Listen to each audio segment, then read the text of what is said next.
Turn out the lights, grab your goat, get a drink. Where's your wand? Because it is time for the Witches Movie Coven. I just knew it. I'm sorry. I just got excited by that. I am Negri. I am one of your hosts of the Witches Movie Coven. Thank you guys for coming. Tell your friends, bring them along. You might know me from my regular Witching Hour podcast, or from Ghost Adventures, or from any other reality TV show who needs to talk to ghosts. I am there. But this is where I am on Wednesdays. I'm proud to be here. So let me pass this on to some of my beautiful fellow co-hosts. Heather. Hi, I'm Heather Greene. I am the author of Lights, Camera, Witchcraft. I have it right here. I'm going to hold it up. The definitive guide to witchcraft and witches in American movies and television, right there. I'm also a journalist and an editor at Llewellyn Worldwide, working with wonderful occult authors on all kinds of subjects. And today is my birthday, and I'm so happy to be here with you guys celebrating my birthday with my favorite coven. Yay! And we are going to sing happy birthday with all of you over and over and over. We're already arguing. Okay, Courtney. That's me. I'm Courtney Buckley. I'm Ghostbait on Scared and Alone. I'm very excited to be here to celebrate Heather's birthday. And in honor of that, I'm going to try not to say bad things about the movie that Heather picked. We'll see how that goes. My finger's already on the light switch right here. We will see how it goes. Let's move down to the devil himself, Richard-Lael. Hello, I am Richard-Lael. Richard-Lael is one name, not two. If I were just Richard, I would be a... With that, tonight, as you see, I have got miles and miles of heart because I am paying homage to Mr. Applegate himself, my favorite Martian, the devil. I am seen on Ghost Adventures. I teach at University Magicus. I am here in New Orleans. I do seances and I do all kinds of magical, wonderful things. And I am glad to be here to celebrate the lovely Heather's lovely birthday. We are so grateful that she is here. Yes, we are. And on her birthday, she picked our movie. In our movie, if you see a little bit of a theme around here is Willow's outfit, but Willow's on a play date.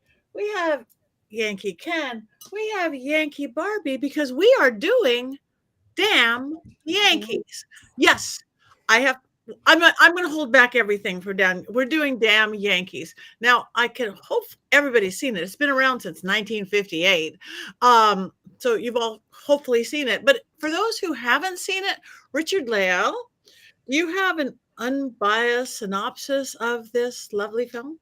I do have an unbiased synopsis of this lovely film.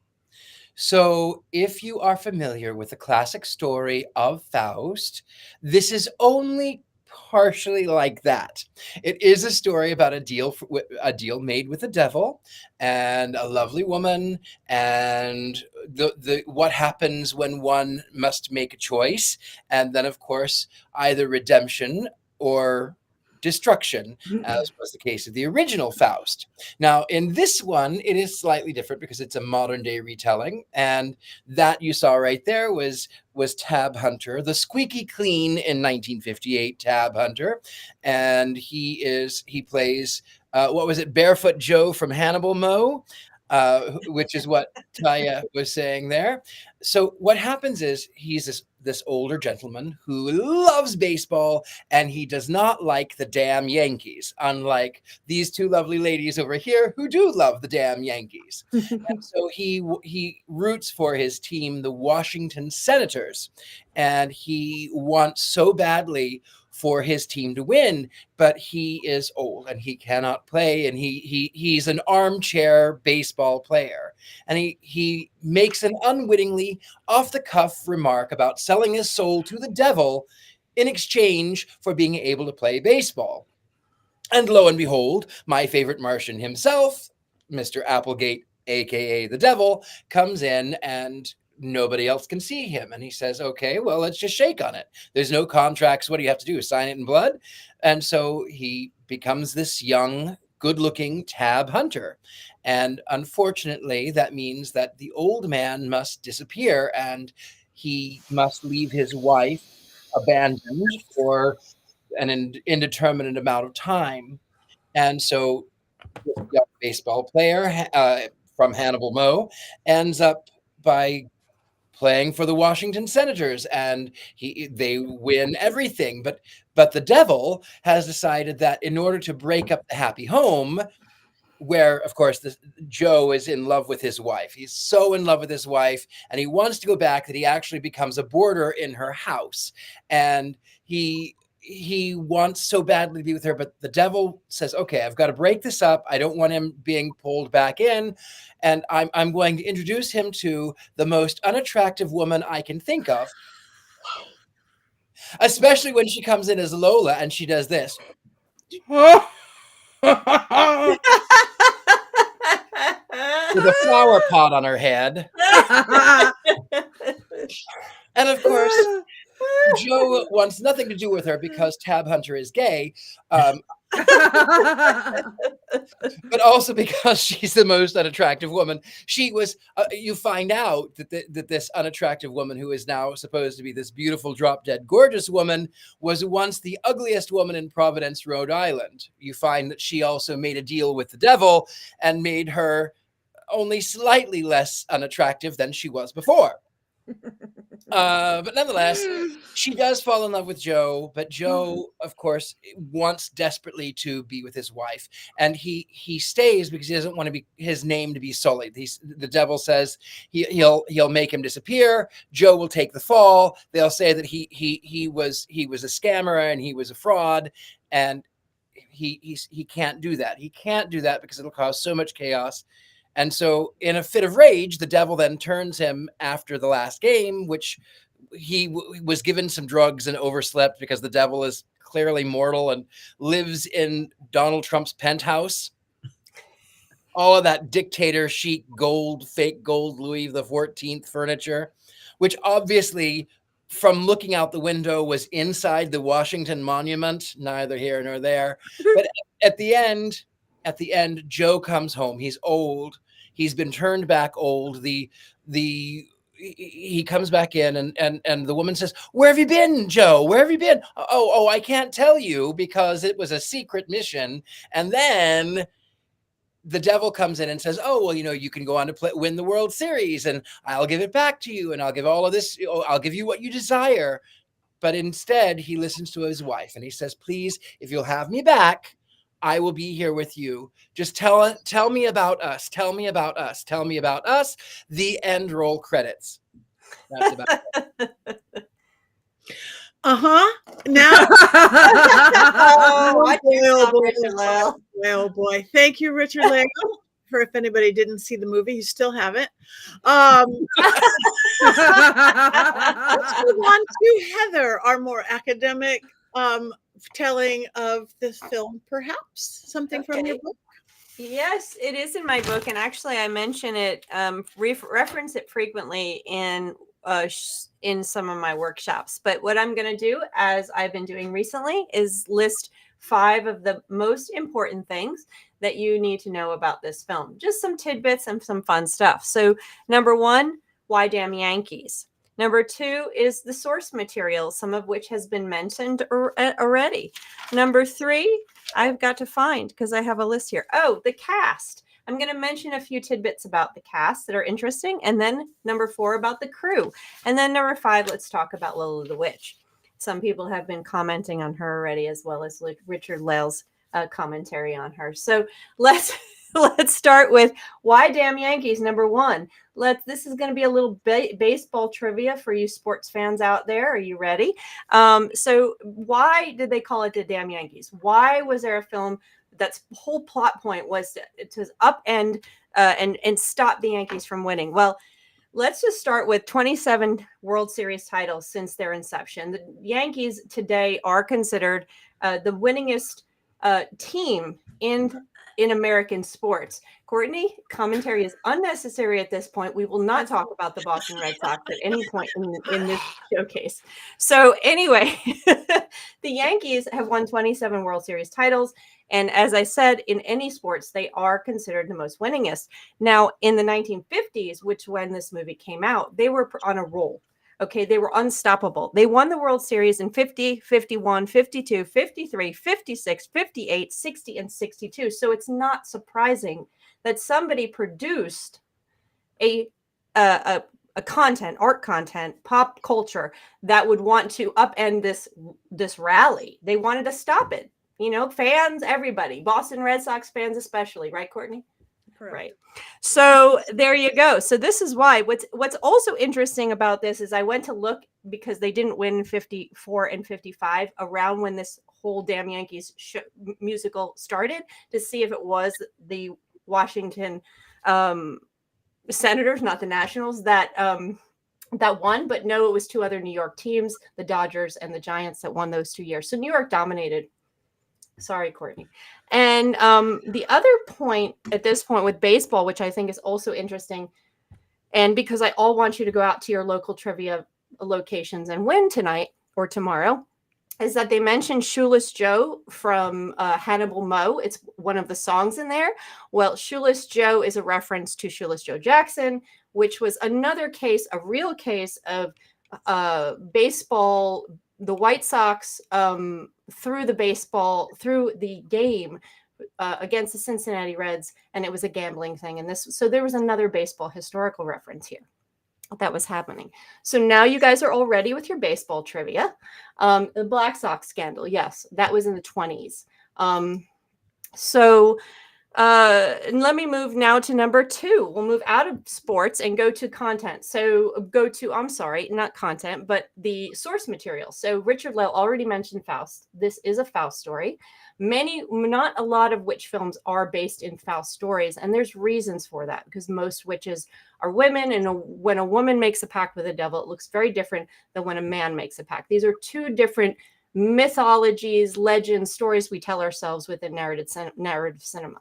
We don't get a lot of witch films with the Faust legend. This one is one of them. But notice the witch is secondary. She's not part of the Faust story. She's part of the occult addition. She's an add-on, let's say. I won't get into any more of that, but we have seen other Faust stories. We've talked about Crossroads. We've talked about Angel Heart. Those are other Faust stories. And I can get into all kinds of nerding out on why that is, but I'll leave it at that for now. Other sources, original novel was called The Year the Yankees Lost the Pennant. It was published in 1954. Ironically, it was published in September. The Yankees actually lost 1954 World Series that October, which is kind of funny. I'm nerdy like that. I love these facts. It was not a very popular, but then it turned around into the next source, number 3, the play, which was released on Broadway in 1955. Another year the Yankees did not win the pennant that year. And it won 7 Tony Awards, including Best Actor, Best, I think it was the choreography, just a whole number of things. 7 Tony Awards plus other nominations. It went on to London. It went on to be revived in the 90s. There was another movie in the 60s. This was a very popular musical on Broadway. It was a very popular movie when it came out in 1958. So that's the source material for that. Now, number 3, the cast. We have to talk about, first of all, did anyone see Jean? Why my brain is stopping. Jane, come on. Hold on. I have Edith Bunker. Edith Bunker, thank you. But for some reason I'm losing her real name. Edith Bunker. Yes, I would notice Edith Bunker. She's one of the best parts of this movie. She's fantastic, and she was in there. We also had some real Yankees showing up. I'm losing my mind with all these names are swimming in my head. We had Mickey Mantle was number 7 who hit the ball that went out and he caught at the end. So we had those guys. Yogi Berra shows up. You had a number. Gene Stapleton. I'm sorry. There you go. Finally came to me. Gene Stapleton actually was in the Broadway cast of this show. And what's interesting is most of the people in this film were in the Broadway cast, the original one that won the Tonys, except Tab Hunter. Tab Hunter was not. And what's interesting about that is that the producers actually acquired this property from Broadway to produce as a film, specifically to be a vehicle for Tab Hunter. Tab Hunter was a hot commodity at the time. He was a teen heartthrob. Everybody wanted him. This was meant for Tab Hunter, this movie. Okay. So, and the interesting thing about Tab Hunter, there he is. He was perfect. Everybody loved him. Of course, it didn't come out until shortly before he passed. He actually admitted and talked about his sexuality, which he hid all those years.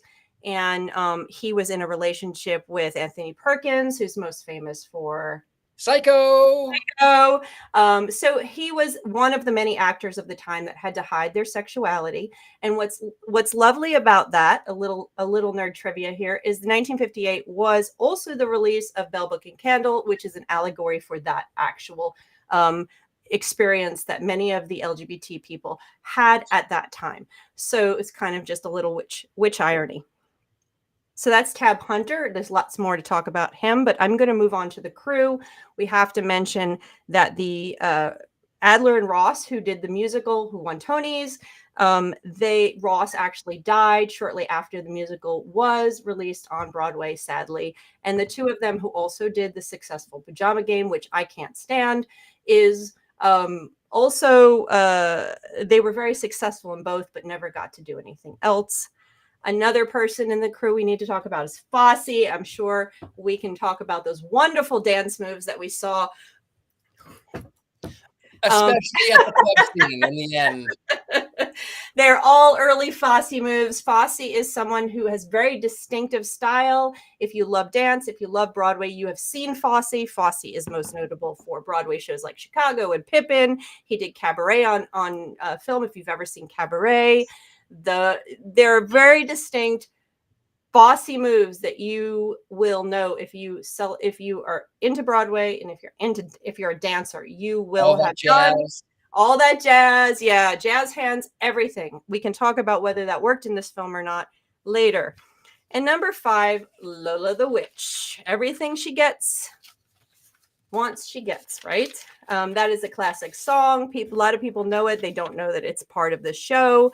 Gwen Verdon originated it. She's a fantastic Broadway actress. And what's interesting about this here is that during the 1950s, this is not yet a time when modern witchcraft movement has blended with Hollywood's understanding of witchcraft. This is a classic rendition of the mythological witch, stemming from all of the lore coming back. Make a pact with the devil.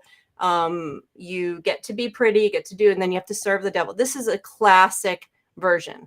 There's so much packed into this in terms of the way misogyny works in the film, way women are represented. I have so much to say on that I'm not going to be able to parse it down into this. This is what one of the parts my book is about, is looking at that. And she is the classic witch, what women are not supposed to be, seductresses, all of those things.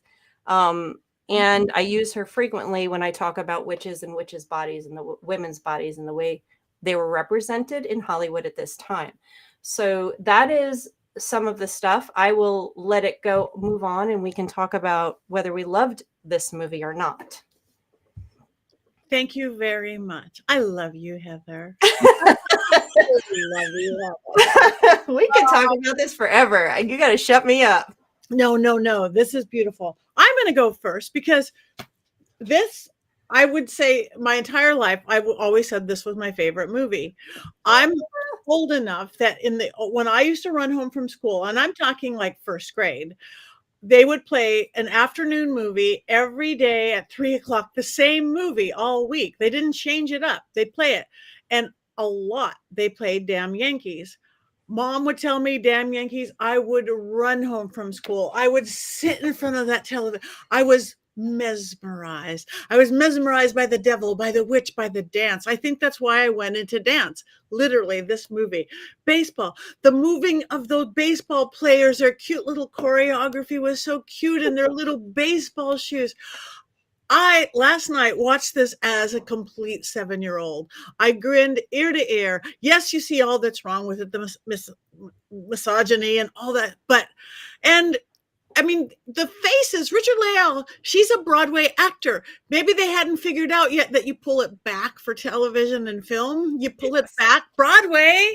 I mean, I haven't seen such overreacting since the silent era. Well, anyways, we're going. I know it was a little much, but oh my God, it's Gwen Verdon. Oh my God, the girl, she can move, the dancing, and again, I think back 58 was a long time ago. This was kind of racy, I think, for that day and age, and I could not watch it as an adult woman. I watched the entire thing from beginning to end as this joyous, glorious 7, 8, 9, 10, 11-year-old year after year. And I hadn't seen it in a long time. So it's a perfect movie. That's it. Let me just jump in. It was censored from the Broadway dancing was censored for the Hollywood film because of it was too racy. It's even racy then. I was surprised. And it actually, when they released the movie in London, they changed it, or in the UK, they changed the name from Damn Yankees to What Lola Wants because of the word damn. So wild. Okay, so who wants to talk, Courtney? Me, obviously. Yeah. Let me preface, I have a couple stipulations before I talk. One, Heather, I love you so much. 2, I don't care about baseball, but it feels like as a Bostonian, I cannot not boo the Yankees because it just feels sacrilegious, or like I might get in trouble if I leave my house. So, but I couldn't care less about baseball at all. So in honor of this being let me see. In honor of this being for Heather's birthday, I decided not to write down criticisms and instead wrote down questions that I had while watching this movie. To be fair, I mean, I have a lot here, but you can criticize the movie. I didn't make it. I don't care. Well, this is quotes and questions. This is all my notes. To be fair, though, I'm not going to say fall asleep in self-defense, but I did disassociate real hard towards the last 30 minutes of the movie. So I am grateful for Richard-Lael's synopsis, unbiased synopsis, because I feel like I finished it. So my questions, beginning with, why is that man diving out of the chair like that? Because in the beginning, when he's yelling at the television, he goes from sitting to laying down in the chair very dramatically. So I was like, oh, is this, we're setting the stage for this? I am married to somebody who does that. I am married to somebody who does that. Yell at the television, slide, catch the ball, scream at your team, scream at the other team, tell them what to do. I am married to that person. The yelling, I understand. It was the going from sitting up to laying down in one fell movement. Slide into home. You slide in. He's sitting in an armchair. He's not on the baseball field. Anyway, I said, why is he still alive after continuously calling his wife old girl? Why is he sweating so profusely? Then why is his name Applegate, and why did my phone autocorrect that to AppleCare? Well, I can answer the Applegate part, but the AppleCare, I think I can also answer. So AppleCare, because iPhone is an idiot. Secondly, also because the apple and the bite represent the same thing that the apple represented in the Garden of Eden. It's supposed to represent a bite out of knowledge. And so Applegate, meaning the gateway to knowledge. It was the apple that was supposed to be the downfall of Adam and Eve. And so therefore it was the gateway to knowledge. Beautiful. Now I know. Then I wrote, why is AppleCare smiling like that? And then that continued to be a question the whole time, because he would just be normal, and then he'd be like, and I was like, oh, okay, great.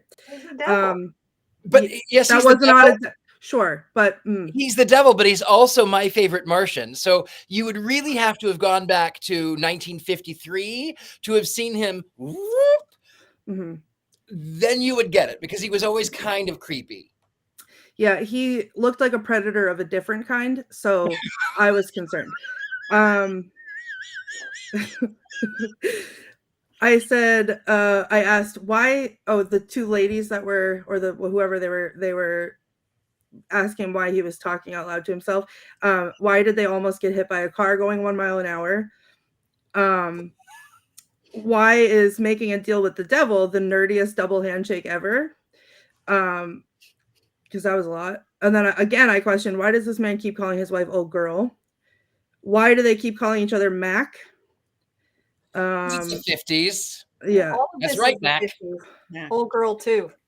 then I dropped the questions because then I just wrote down the Book of Fond Memories and the Good Old Days song, because that was a lot, but also that's my favorite part because that was a lot. So those are my notes. Did I like it? It's I'm clear, unbiased. I just had some questions that I needed answered. You can hate it. It's my birthday, but I can take it. I've had worse. You I don't know. have to love this movie for me.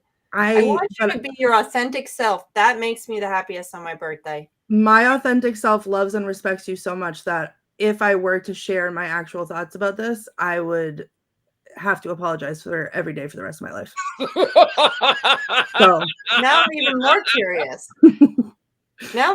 curious. Just let it go, Courtney. Tell us you hated the movie. If I ever have to watch something from the 50s ever again, I swear I will curse everyone who makes me watch it, because what was this?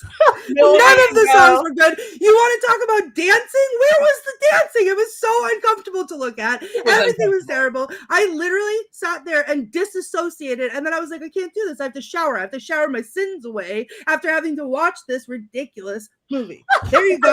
You're welcome. These two. You're welcome. Invasion of the Saucer That was my Men. birthday present. Invasion of the Saucer Men. The Forbidden Planet, 1959. The King and I. These are all really good ones. I mean, I don't really love this one as much. I don't care about baseball. I never did. But you might like this, Courtney. And this is one thing you did maybe miss, is that even if you don't care for baseball, the devil wears red socks. Clearly, he is on your side. Clearly. I noticed the red socks. I thought it was pretty funny that that was like the signifier, that and the red tie was the signifier that he was the devil. I didn't even think to make the connection because, again, I don't actually care about the Red Sox, but it is what it is. I think it was just the trifecta of things that I did not like, and then I was uncomfortable that I had to watch it. The dancing? You didn't like the dancing? They didn't dance. They didn't even do anything. They're like, he's that cool hip beatnik. Okay. Oh my God. Yeah, pop a hip. Beatnik one at the end. I loved when they were in the bar at the end and they were drinking and everyone was. I thought that one was very Fosse-esque and beautiful. The rest of them, I've got heart, was annoying, and the reprise of Edith Bunker, he's got heart, was also equally horrible. That was better. That one thing that you just did was better than the whole movie combined. You're killing me. No.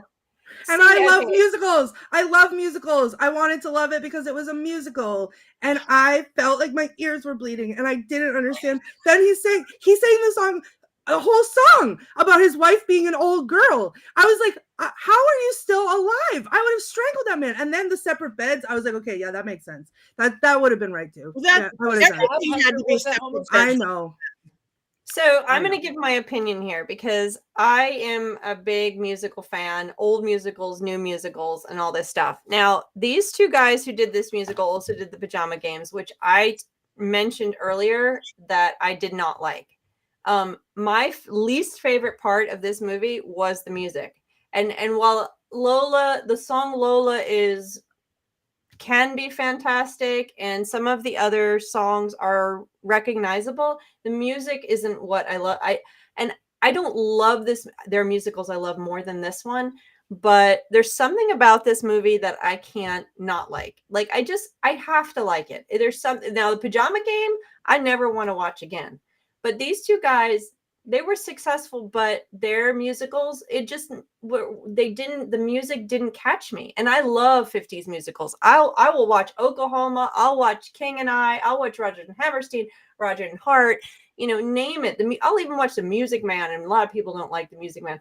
I love old musicals. And I love golden era movies, and they are very misogynistic. There's a lot of movies that have things like Old Girl. That is so common, is horrifying. There's so much misogyny in this old stuff that you have to sort of go, okay, I'm going to be watching this. What else can I see?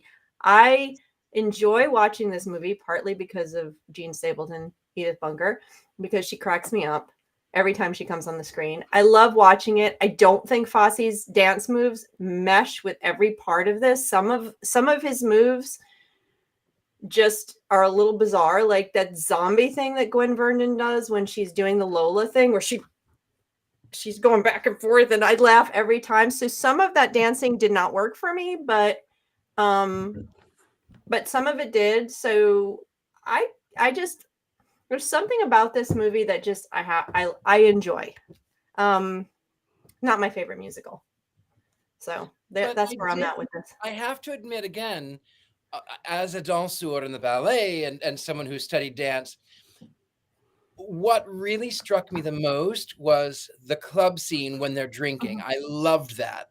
I did, however, think I liked some of the moves when Lola is doing her tribute to Joe, but I don't know why they're doing that mambo number, which is weird. Like, what is that? Funny if you're 7. Sometimes the moves are weird and sometimes they fit here, don't they? It's like, it's kind of weird. It's maybe early Fosse, and maybe Fosse doesn't really blend well with this. Fosse's style blended great with Stephen Schwartz's Pippin and all that jazz, and Chicago really like sparkled there, but maybe it didn't completely blend here.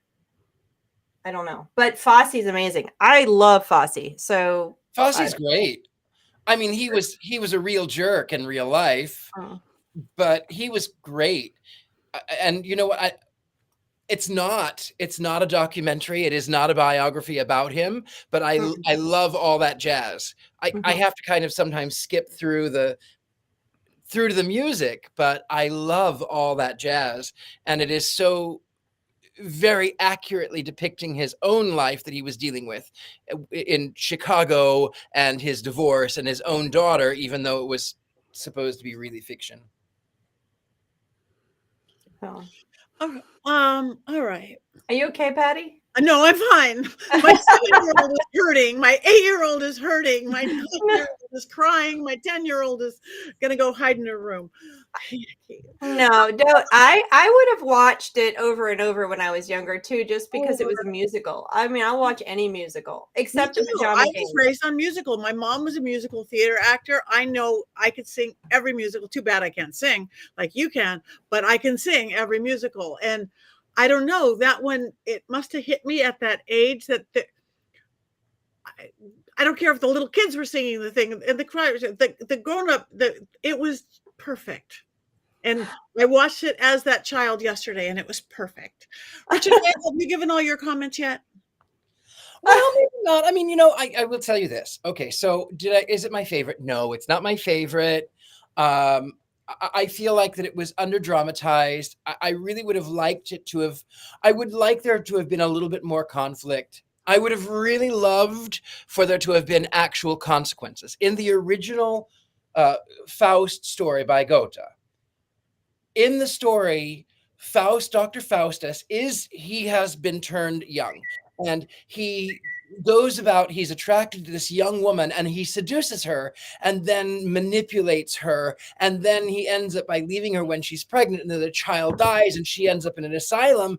And in the end, she her own self is fighting between falling into evil and accepting righteousness. And as it closes out, she hears the angels singing who are coming to carry her home because she has rejected the devil. Now, where, you know, I'm a diabolist. I don't believe in the literal devil per se, but I like that sort of moral dichotomy that says, be careful not to go too far. Be careful what you ask for. In this one, there were no repercussions. He not only called his wife old girl, but he abandoned her for months on end while he was masquerading as Hannibal Joe, Shoeless Joe from Hannibal Moe. he was masquerading, and he only thought of her a couple of times, like, oh, I'll go and stay in her house so I can keep an eye on her, but I'll be gone every couple of weeks anyway. And okay, so she's miserable, and she's sleeping on the couch next to my chair, but okay, you know what? I'm still playing baseball. And then, of course, he gets that moment of, oh, you know what? I wish I were two people. Because he clearly, the character, is lusting after Lola. I wish I were two people, but I'm married. So then he goes back, and there's no repercussions. He is just welcomed back, and then the devil is so cartoonish and jumps up and down and stamps his feet, and then it's the end of the show. And I really wanted there to be some Aristotelian sense of balance in it. I wanted there to be I wanted there to be conflict. I wanted him to actually show that he was conflicted. I wanted him to fight, but he didn't, and there was no arc. No, the whole aspect of this was all comedy. And that's what made it possible. That's what made it possible for her to dress. So the morality police of Hollywood at the time would only allow this type of thing if it was made to look ridiculous. It was made to look comedy. Comedy protects the audience. And I talk about this in my book, is comedy is a layer between the occult, something that could potentially be morally corrupt, or a woman's dancing moves, or anything that comedy makes it like, oh, that's just silly. It's not real. It's just silly. And so it gives a little bit of leniency and them able to push. So they can have the devil, they can have her dance like that, they can have her in the black lace, they can have a witch without explaining it or without the morality, because it's just comedy. It's just silly, kind of like just a cartoon. It's just, whatever. It's just a musical. So that's why we don't get that level of discussion in movies around any cult figures, whether it's the devil or starting in the 60s a little bit, when we start to see the merger and the questioning and society starts to blow up, we start to see occult subjects having more weight in terms of morality and ethics and everything like that. And then, of course, more and more more recently, we see in the last 10, 15 years. But in the 50s, not so much. Most witches are played. Female witches are more allegories for what women should not do, how they should behave and should not behave. That's what you see prior to that. And most male witches are played for comedy. You don't see a male witch is a joke. There's no such thing. I mean, you think of Bell Book and Candle, which came out in 1958, which Courtney needs to see, even though it's a 50s movie. It's fantastic. Jimmy Stewart is so wonderful, Courtney. Oh my God, it's totally different. It's so good. But we won't make you watch it anytime soon, maybe in a couple weeks. Can't wait to rip that one to shreds. It'll be my favorite. Oh, I don't love the 50s. I don't love. There's, what I dislike so much about the 50s is a carryover from the 40s.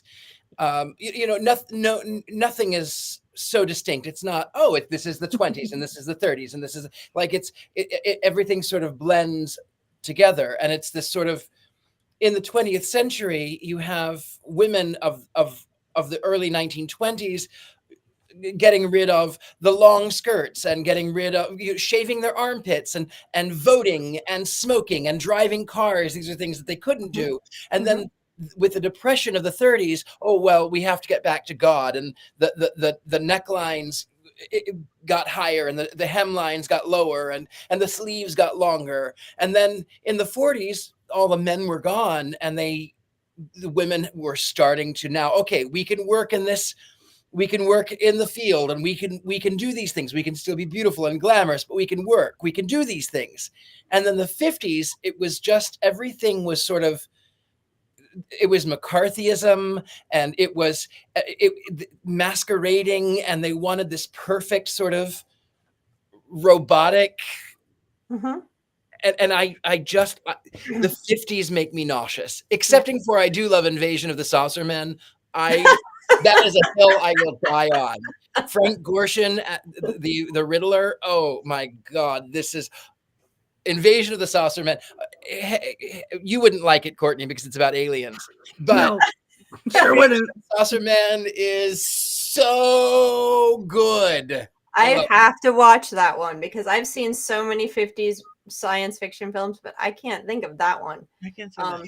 But I do want to say is exactly what you just played out, Richard-Lael, is exactly one of the threads in my book. And I can show exactly what you're talking about with witch films, which is what in the most interesting thing you said there, or no, everything was interesting that you said, of course. But one of the things you said is that going from the 20s where women were there, it is Invasion of the Saucer Men. Oh, that's fabulous. I'm going to have nightmares for the rest of my life, Rob. Take that down. Now Rob's getting hexed. But it's so good. It's so good. Courtney, you would not be scared of it. But anyway, go ahead, Heather. I'm scared of ET, okay? You underestimate this. All right. I'm missing Jason. We love you, Jason, wherever you are. Do we have quotes on this beautiful film? Oh, do we? Yeah. Okay. Hold on. I'm looking forward to this. Let me We know a girl is going to be in there. Yeah. Okay. Oh, Joe, you're going to get yourself a heart attack if you keep this up, or ulcers. Great. Good night, old girl. I thought I was going to die. I'm handy with fire. Okay. Yeah, me too. I'm quite a famous character, Mr. Boyd. I have historical significance too. And then when the ladies were talking about going to ladies' day at the game, I had the poorest hot dog I ever had. The devil says, an amusing little stunt. It was all the rage in the Middle Ages.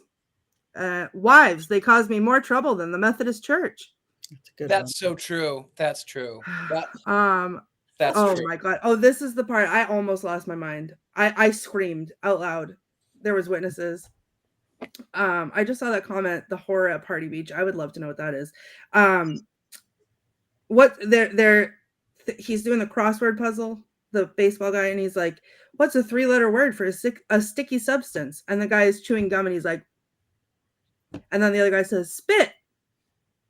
Like, please. Okay. That was the worst joke I've ever heard in my whole life. It wasn't a joke. It was a dumb baseball player. I'm 7. What is a sticky substance that is 3 letters? He's a dumb baseball player. No. Spit. It's the okay, I'm not gonna. Never mind. I have a dirty mind like Richard-Lael. So thank you. That's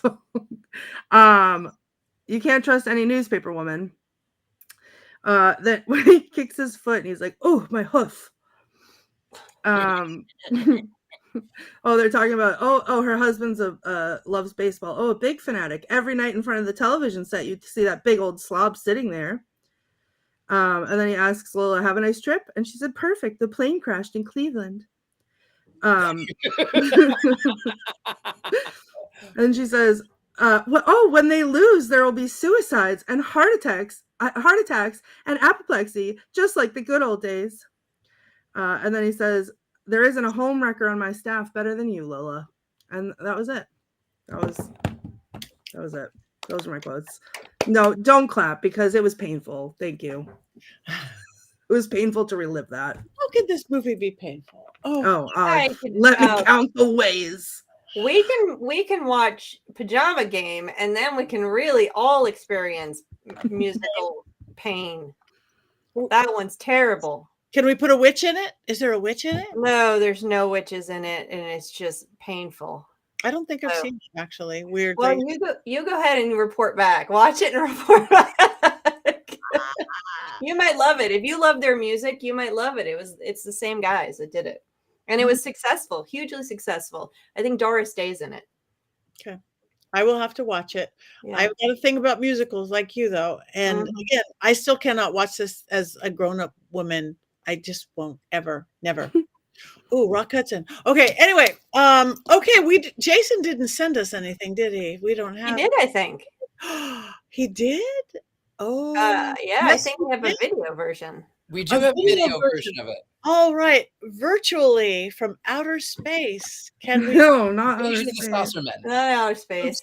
Saucerman. No, At the show tonight, and it pains me to be away from everybody, especially my beloved Coven, and on Heather's birthday, no less.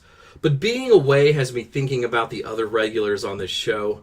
So I thought I'd say a few words about all of them and get all mushy and stuff. Patti, of course, is our leader and high priestess. None of this show exists without her. And if you are in awe of Patti because she's famous, just know that she's even cooler and nicer off camera. Courtney Buckley is our heart. I like to call her Your Highness myself and then make a Killing Tree joke. Richard-Lael is our wit and our snark. He's the funniest person on this show, bar none, and also the best dresser. We didn't really find our way on the Witches Movie Coven until Richard-Lael and Courtney came on board. And of course that leaves me with the birthday girl herself, Heather Greene. Heather is our lodestone. She's the expert who takes the rest of us to the promised land of witch movies week in and week out. Without Heather, we would all be stranded in a wilderness completely lacking in witches, or at least witch movies. Heather is one of the most brilliant people I know, and while I love all of our coven, Heather and I have been friends for a really long time and have gone down a lot of different roads together. Some good, some bad. Happy birthday, Ms. Greene, queen of the movie witches. And now that my sentimental stuff is all out of the way, we should probably get to the funny part, the Mankey Movie Minute. But before I start, I should just share with you that I'm actually a bit of a sports nut. I put on my favorite jersey. This is a Pittsburgh Steelers jersey. My wife, of course, is a football widow from September to January every year. And I watch most other sports too. Go Giants. That's a baseball team. For those of you who don't know who play in San Francisco. I've dreamed about doing a sports movie on this show for years. But instead of telling you about it tonight, I thought I would sing about it. All right. I've been waiting for almost 2 years to do a sports movie for some cheers or some jeers. And then we finally get to review one. But the sports content is mostly none. Only on a show for witches would our sports movie be a musical.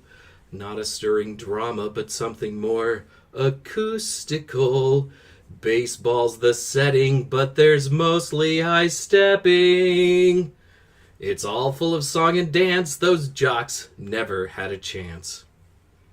And of all the sports, it's baseball to boot. My least favorite sport to cheer or to root. The Senators aren't even a team anymore, and the idea of the Yankees just leaves me sore. Only on a show for witches would our sports movie be a musical. Hail the conquering victor, no, I'm playing with my cuticle. Did he just score a run? Who knows, but the song has begun. Whatever Lola wants, she gets, but FanDuel's not taking any bets. Sports and witchcraft are such strange bedfellows, and my love of football makes other witches bellow. I shouldn't be surprised that this is as close as we'll come. Sports and the craft feel like a party of just one. Me, I'm the party of one. Only on a show for witches would our sports movie be a musical. No fights or tackles, just something more acoustical. My song is so silly, I'm just gilding the lily. Damn those Yankees, this movie made me one cheering Mankey. Happy birthday, Heather. I miss you all, and I'll see everybody next week. I hope that wasn't too terrible. Yay! That was awesome. Yay, Jason.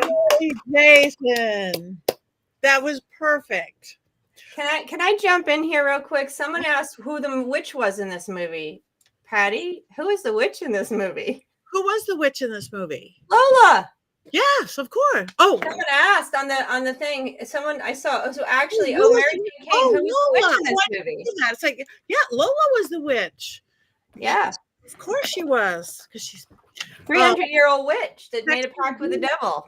not ugly. She's not ugly. She's a Broadway actress, dancer, singer, Richard-Lael. You Right. over-enunciate She's not ugly. Broadway. She's waiting for her close-up. All right. Mr. DeMille. Lola was the beautiful witch.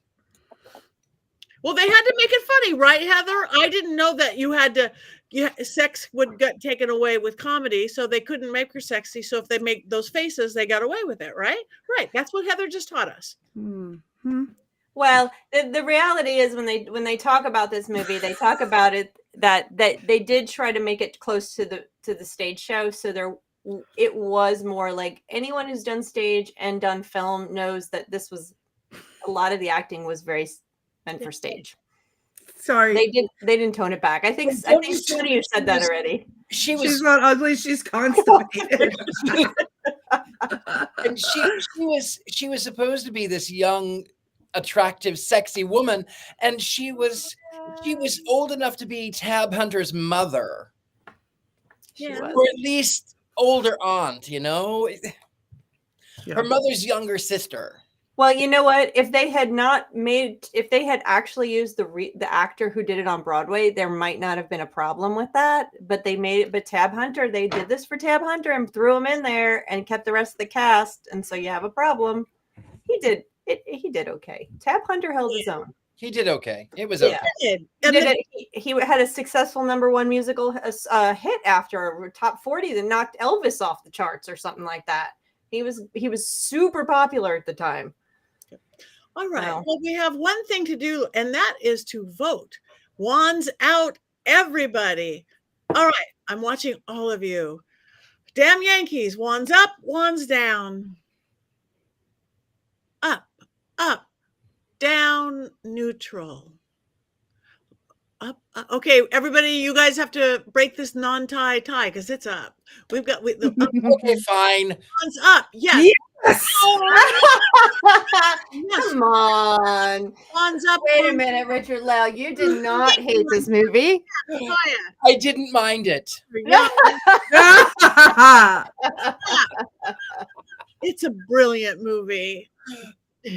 Wands up. Neutral. Those damn Yankees. Those damn Yankees. That's right. All right. So what are we doing next week? Do we Wands up. My goodness.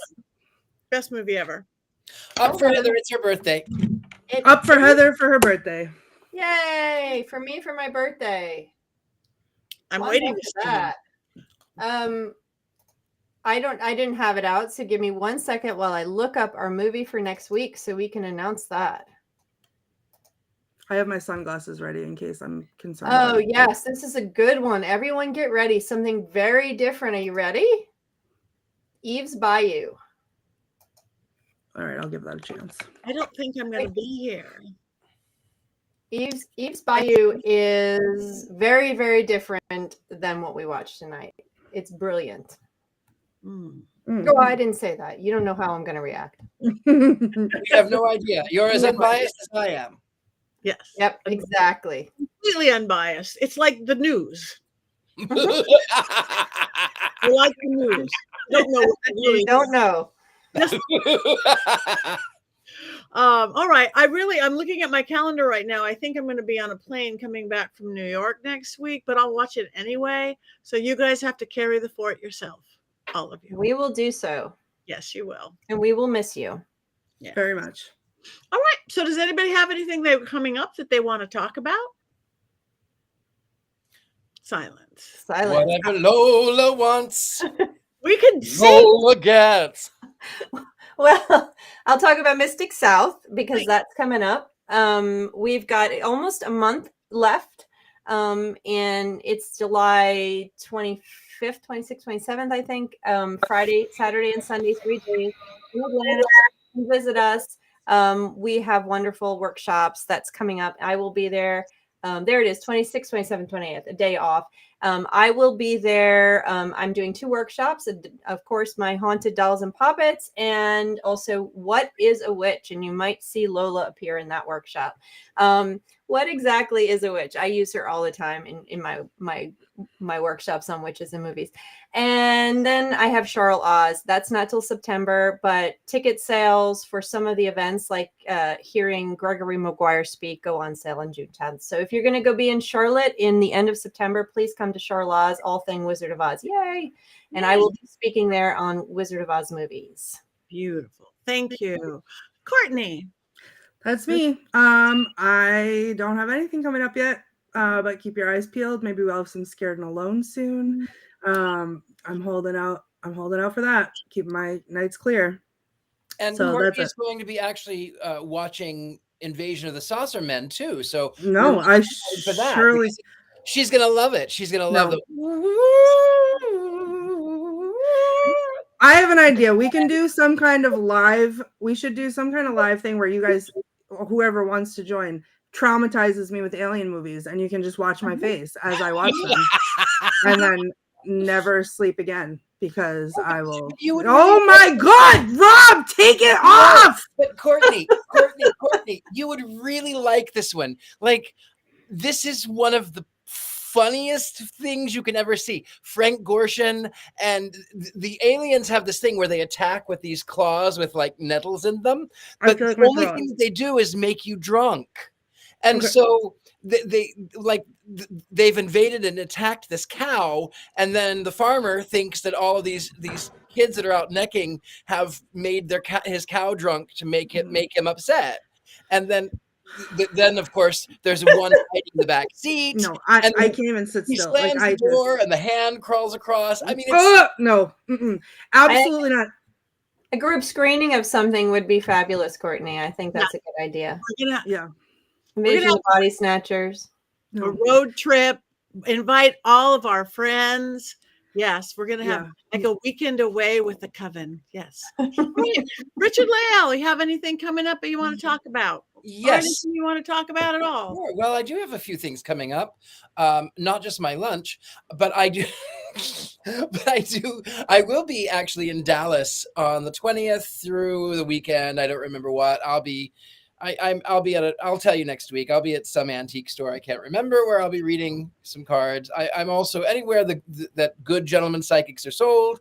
You know, there are some fakes out there, but you can find me at University Magicus. Also, you can find me on where's the little thing we have the QR codes for what we sell. I don't know. You can buy a pillow. That I think that's the pillow stuff that you can buy there. Mystery Control or whatever that is. Code Patti 25% off, and that's what I have. That's a Mr. Applegate pillow. That's a Mr. That is a Mr. Applegate. That is a Mr. Applegate. So thank I you. have one.